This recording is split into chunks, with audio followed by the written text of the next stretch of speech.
What's good, guys? It's your boy Nico Talks Football, back with another video, but unfortunately not back with another 3 points. Barcelona have drawn against Rayo Vallecano 1-1. Very disappointing game. Disappointing performance from Barcelona.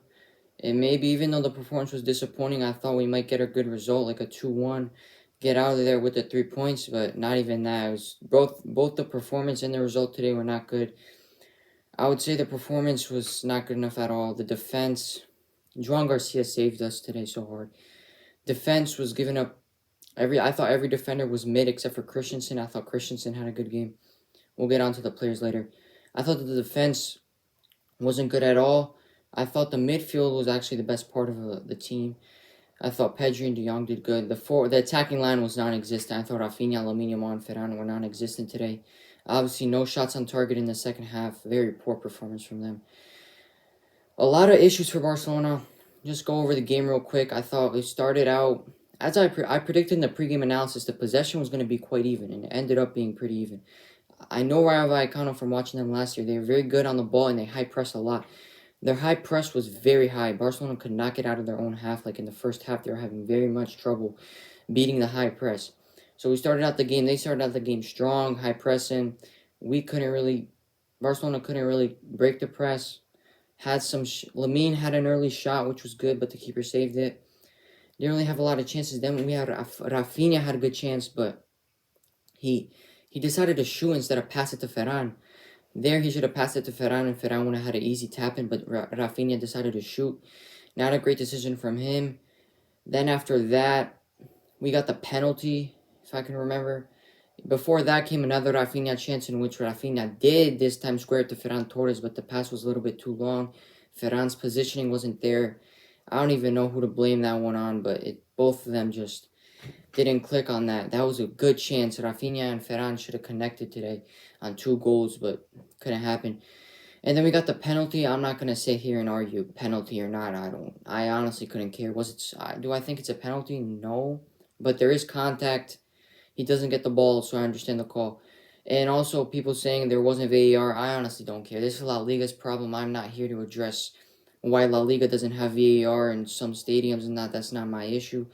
Lamine Yamal took the penalty. He scored it 1-0 up. But throughout the whole first half, I thought Rayo had chances. They were attacking. They didn't really have great shots, except for one. The tap-in that Joan Garcia saved, crazy. Rayo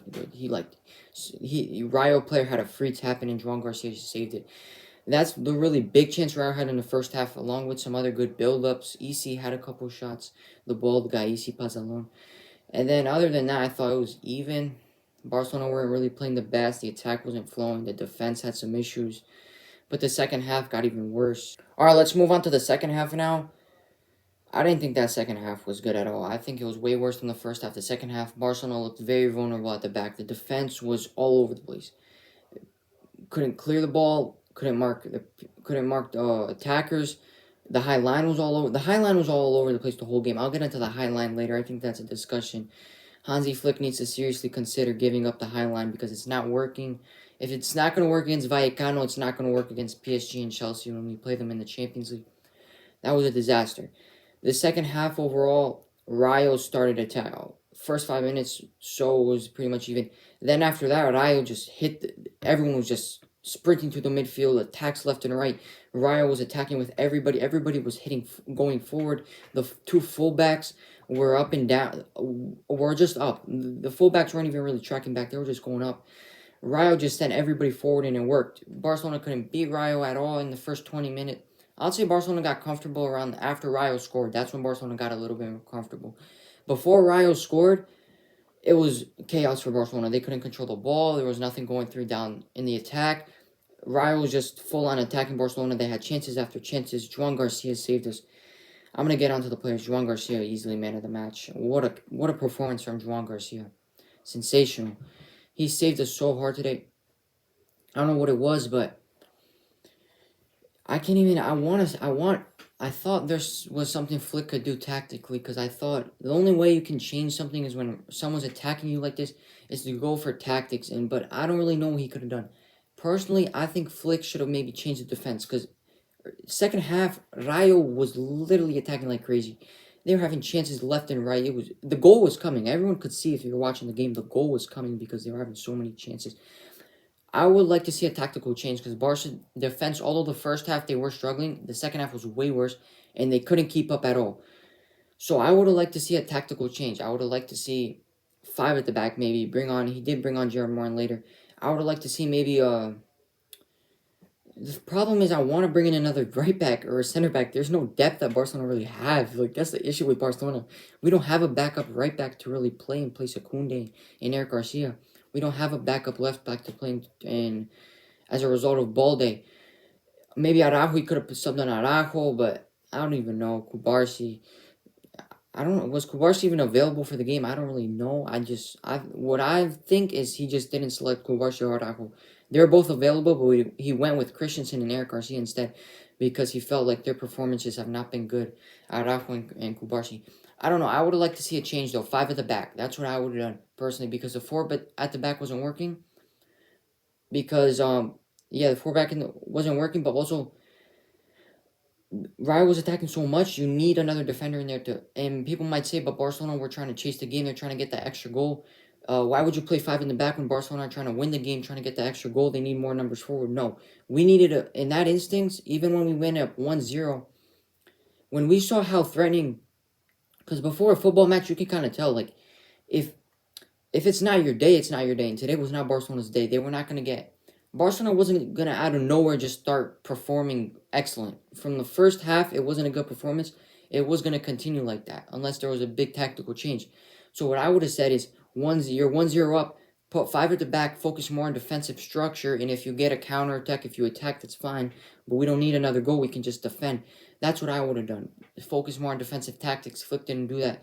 Another thing he could have done is switched up the high line, but you can't do that in the middle of a game. Just tell your defense, oh, we're going to stop playing the high line, park the bus, So I would have just put in another defender in there to protect, or maybe another pivot. I would have just played with three pivots, four at the back, three pivots, and attacking midfielder and put two strikers up there. Just sub out Rashford, because Rashford wasn't doing anything. Rafinha wasn't doing anything either. So what I would have done is played four at the back, played with three pivots, putting Casado in there, who's more defensive-minded, putting Casado, De Jong, Pedri as a three pivots, put Fermin as an attacking midfielder, and then just played with Lewandowski as a solo striker, no left winger, scratch the left winger. We have Balde who can attack the left wing. And then just played Lamine on the right as like maybe more inside, so Lamine could have played like right under Lewandowski as kind of like a second striker. Anyways, no tactical change from Flick because the game was getting out of hand. Second half was overall so bad, man. And then Rayo got the equalizer. After that, Barcelona did start to attack more, but game was dead. Barcelona couldn't create anything in the attack. They were controlling the game. Pedri was getting on the ball. De Jong was getting on the ball. For a good 20 minutes, Barcelona was controlling the game after Rayo equalized, but nothing happened. It was just passing sideways, no shots. No shots on target in the whole second half. So not effective from Barcelona at all. Just not a good second half was terrible for me. Alright, now let's get into the players. We start with Juan Garcia. Man of the match, 10 out of 10 performance. He saved us so. Today, without Juan Garcia, who knows? Chesney in goal, Ter Stegen in goal, Barcelona conceding like 4 or 5. The saves he was making, distributing, coming out the box, he was doing everything. Just sensational. This is why we signed Juan Garcia. This is why you see now when we have a goalkeeper, you can actually stay in games. You can maybe draw a game that you're not playing well at all. That save he made in the first half, the second half, he was making... Bro, one-man team today, Juan Garcia. 10 out of 10, man in the match. Insane. Great, sensational from him. Now we move on to the right back, who is Jules Koundé. Jules Koundé still doesn't look as sharp like he did last year. Okay performance. The whole back line, except for Christensen, I'm going to give an average rating. Koundé I didn't see a lot from Koundé. Defensively, he was really not doing much. He was getting Rayo was attacking him. He couldn't do anything. They were dribbling past him, balls in behind him. Koundé, I thought, wasn't solid, and then attacking, he was non-existent for me today. Move on to the center backs. At right center back, Eric Garcia. I thought Eric Garcia was the worst of the two center backs. Eric Garcia, for me, first half wasn't good at all. Apart defensively, when we speak defensively, I thought Eric Garcia wasn't good at all today. A lot of gaps in the midfield, a lot of lost tackles, not marking his man a lot of times. A lot of the Rayo attacks were going through him. So defensively, Eric not the best. Attacking though, he did put in some good balls into Rafinha. Overall, playing out the back, building out the back, Eric was good. Defensively, not good at all. He's not a center back for me. Although his position is a center back, I think he should be playing right back. Like when Koundé's, whatever you want to do with Koundé and Eric, I don't care. But Eric Garcia should not be playing center back. That is it. Overall, not great from him today. Move on to the other center back, Christensen. I thought Christensen was phenomenal today. The best defender out of anyone. Christensen today had some good tackles, like really good tackles. I remember one in the second half he had. Saved it so hard. A cross was coming in, and he just put his leg out, put it out for a corner. Christensen is solid, man. I think the center backs should be Kubarsi and Christensen. I think Christensen was phenomenal today. Saved the whole back line. I don't know what to say. Christensen was great today. Move on to left back Balde. I thought Balde was actually pretty good. I'm gonna be honest. Everyone gets their average rating in the back, but Balde was a little bit more than average, I think. Still not good, great, but he was better than Koundé and Eric. I thought Balde defensively cooked. He was getting attacked all day, couldn't do anything defensively. But that was as a whole, really. I'm not just gonna blame it on Balde. Balde was getting cooked defensively. That's fine. I'm talking about attacking now. I thought attacking Balde had some good attacks. He was dribbling past people in the second half. He made a good run where he nutmegged. Got a couple passed a couple players and then nutmegged the pass to find Ferran. I remember some good stuff Balde did, so I'm not really gonna say Balde was horrible today. I thought Balde was actually quite good. Defensively, not great, but attacking, I thought he was pretty good. Move on to the midfield. Frankie. I didn't see Frankie the first half a lot. Second half though, Frankie De Jong was doing some good stuff. He was defensively today, Barcelona's midfield was non-existent. I thought Rayo was attacking through the midfield. Rayo was getting everything they wanted through the midfield. The midfield defensively was not good. But after Rayo got that equalizer, De Jong was doing good controlling the ball. He was doing good turning. Passing was good. He had some good moments in the second half, I would say, for De Jong. So average performance, but defensively not there today from both Pedri and De Jong. So overall from De Jong, it needs to be a little bit better, but I'm still average from De Jong. Better in the second half. Then we move on to the other midfielder, the other pivot, Pedri Gonzalez. I'm done with Pedri, bro. This guy is best midfielder in the world, best player in the world. He's honestly the best player in the world. I'm sorry. I just watched Pedri in that second half, and first, like De Jong, first half maybe I didn't see him as much, but second half, the turns, the passes, I don't know what to say about Pedri. I'm losing words. Sensational from Pedri. I'm sorry. There's people out there I heard saying Pedri didn't have a great game. No, Pedri had a phenomenal game. Watch the game. If you watch the game, you see Pedri. I'm telling you right now. You see Pedri, you watch the game. Pedri was, when Barcelona were controlling the midfield, everything was going through Pedri. The way he was turning, the crossfield passes he was doing, the way he was they're literally grabbing onto his shirt every single play. Since watching Pedri, I'm lost for words for Pedri. This team is literally Pedri. Pedri is the team. That's apart from João Garcia, I thought Pedri today was the best outfield player. This team without Pedri, I don't even know if I think we'd be a second division team the way we played today without Pedri. Move on to the attacking midfield. Dani Olmo, poor again. I don't know what to say about Dani Olmo, man. He's been poor ever since last year, second half of last year, ever since he got injured after that Osasuna game, I think, when he got injured, took in the penalty. Ever since then, almost been non-existent. I don't know what's going on with his performances. I don't know. We spent $60 million for Olmo, and it's looking like a not a good deal that we signed Olmo because he's not productive like he was in the first half of the season last year. He doesn't give us anything between the lines. Attacking, he was non-existent attacking, and then let me not get onto the chances he missed. That chance he missed. If you put it on target, I wouldn't blame him, but he that ball went in like the 20th row. Like how do you can't miss that bad? Like a player like of his quality shouldn't be missing that bad. Like if he puts it on target, I'm fine, but he sailed that way over. Even other than that, I don't think Olmo was. I just think non-exist. It's not that he was bad, like giving the ball away. He didn't have an impact that I want my attacking midfielder for Barcelona to have. Then we move on to the attacking line. I'll start with Lamine Yamal. I'm not going to give Lamine Yamal passes anymore. I'm sorry. Lamine Yamal today wasn't good. He scored the penalty. I'll give him credit for the penalty. He won the penalty and he scored the penalty good. First half, actually, Lamine Yamal wasn't bad. He did some good stuff. A good shot he had. Second half, he didn't get past his man once. His left back, to be fair, the left back from Rayo was Echeverri or something. He was sensational. I'm not gonna. We could blame this on Lamine Yamal, but let's be honest. That left back is a good player. He played very well today. But let's talk from Lamine Yamal's standpoint. Passes weren't really well. Like some crosses, didn't really like. Usually Lamine Yamal puts in some good passes in behind. He dribbles past defenders, creates his own shots. None of that today. I'm done with Lamine Yamal. His performances as of late. Last game wasn't great. This game wasn't great. Mallorca was honestly, it was good from him, but we haven't seen Lamine Yamal against Inter Milan yet. That's the Lamine Yamal we haven't seen yet. I don't know. It's not impressive at all from Lamine Yamal today. I'm not giving him a pass at all. Lamine Yamal was just as bad as Ferran and Rafinha, which I'll get to now. Striker Ferran Torres, not good today again. Levante, he scored to be fair, but I don't know. Ferran's the best striker. Now, people can say, oh, put on Lewandowski, put on Rashford in the striker. Ferran is the best striker we have on this squad right now. There's nothing we can do. This is the best striker we have. We didn't decide to get a Spence in the transfer window to get a new striker, so we better live with Ferran Torres, and Barcelona better learn how to play with Ferran Torres because this is the best striker we have. Ferran today wasn't good enough finishing that chance to Rafinha. I could blame Rafinha, but Ferran should have good positioning there. He should get to that ball.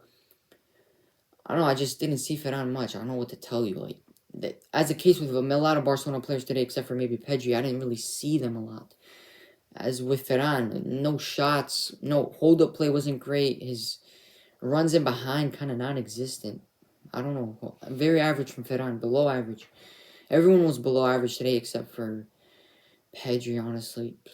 And De Jong was average. A couple averages, but mostly below average. Then we got into the final player, the left winger, Rafinha. Very poor from Rafinha again. I don't know. Ever since last year, this has been going on since last year. Rafinha starting to lose. It's not the Rafinha we saw from September to December last year. No. It's not goal, because Rafinha was throughout the whole season last year scoring and assisting. It's not about goals, it's about performance. When I saw Rafinha last year in the September through December, it wasn't goal. I'm not talking about goals and assists here. Rafinha was playing great football. Runs in behind, passing, crossing, dribbling. Rafinha was doing it all. He was our best player last year in the first half of the season, apart from goals and assists. The goals and assists aren't a problem for Rafinha. I know Rafinha has now, under Flick, his goals and assists are going to be high. That's the player he is. Rafinha is very good at stats. He's always going to get goals. He's always going to get assists. I'm very confident this year that Rafinha is going to finish with over 15 goals and 15 assists. That's not the problem. The problem that I've been seeing with Rafinha ever since last March, I don't know. Like, I wish I could tell you. I don't know what's been going on with Rafinha because the runs in behind aren't there anymore. The runs are there. I don't see the balls getting to him.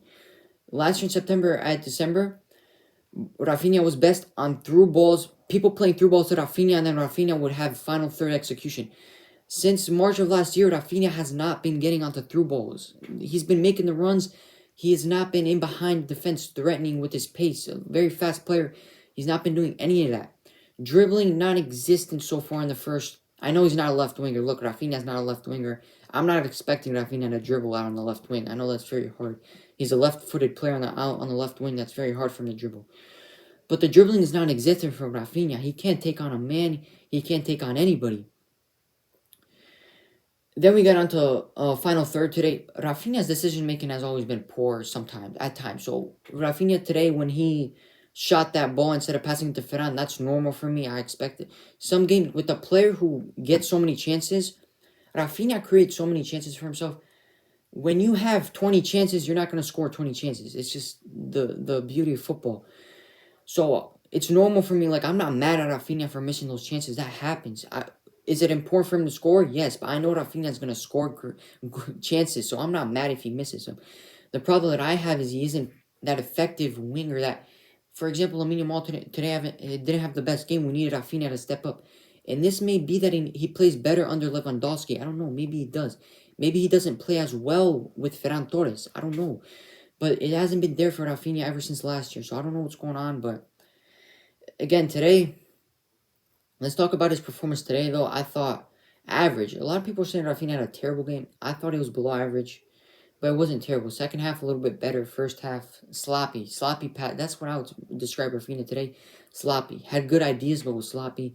Second half had some good cutbacks, I would say. So not bad, but I don't know. Something has to change, bro, because this isn't what we saw last year from Rafinha. So and Lamine Yamal too, both of them. And another thing today, no connections from Lamine Yamal and Rafinha.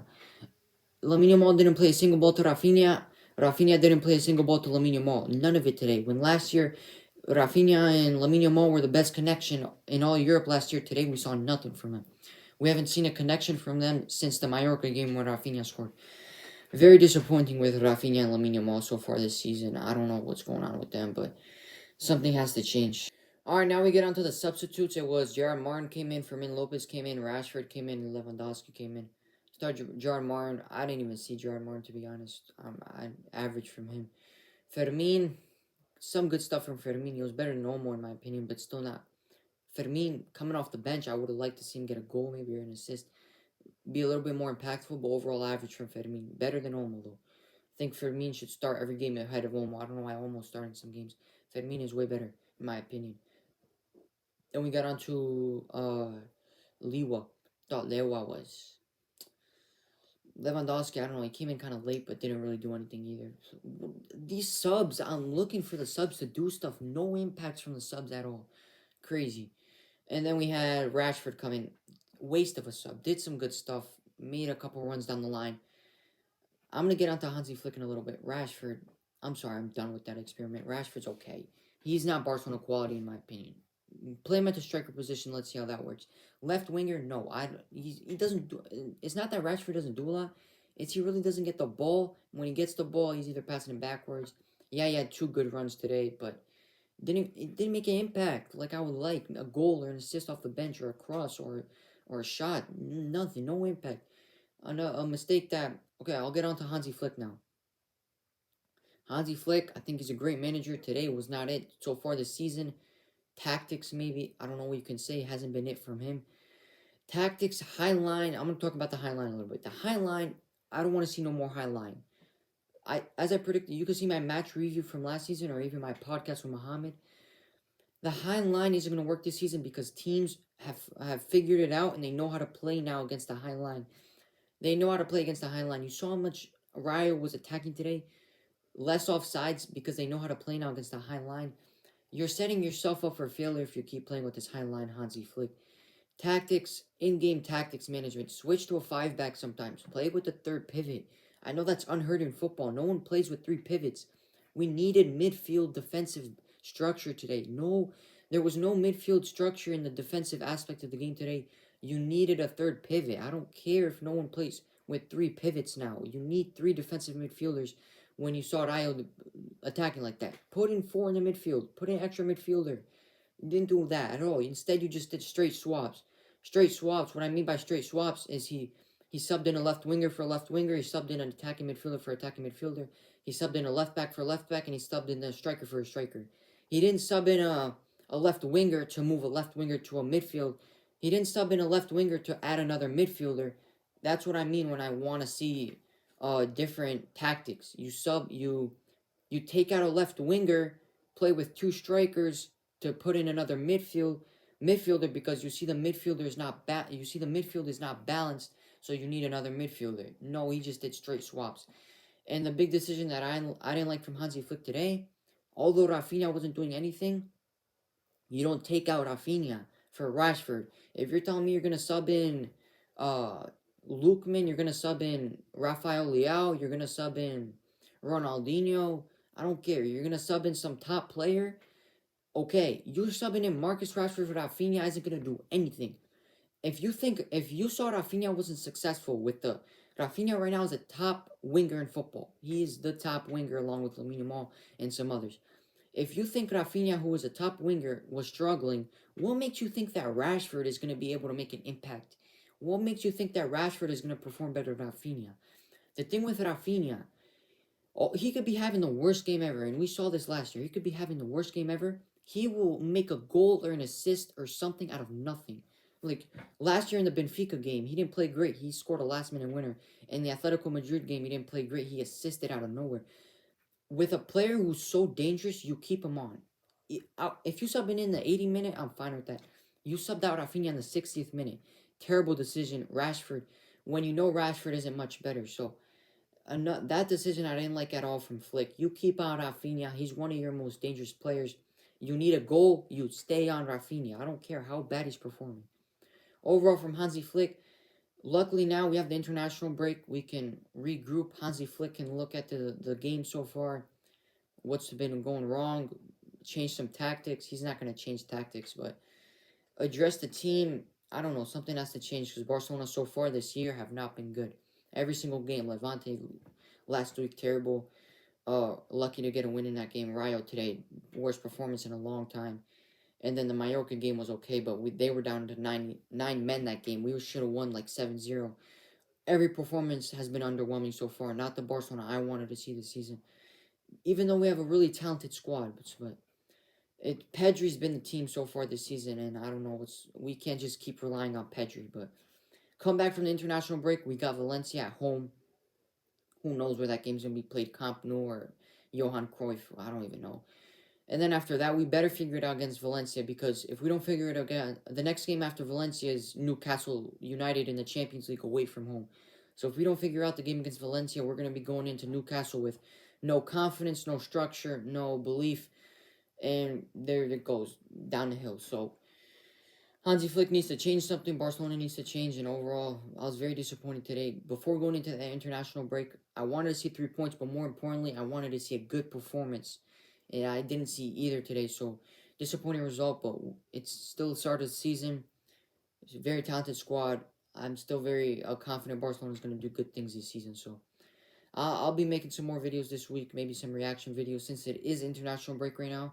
Obviously, no Barcelona-related videos like previews or reviews, but I'll make some like reaction videos or like opinions on stuff, so until those videos, I'll see you guys next time. Nico out!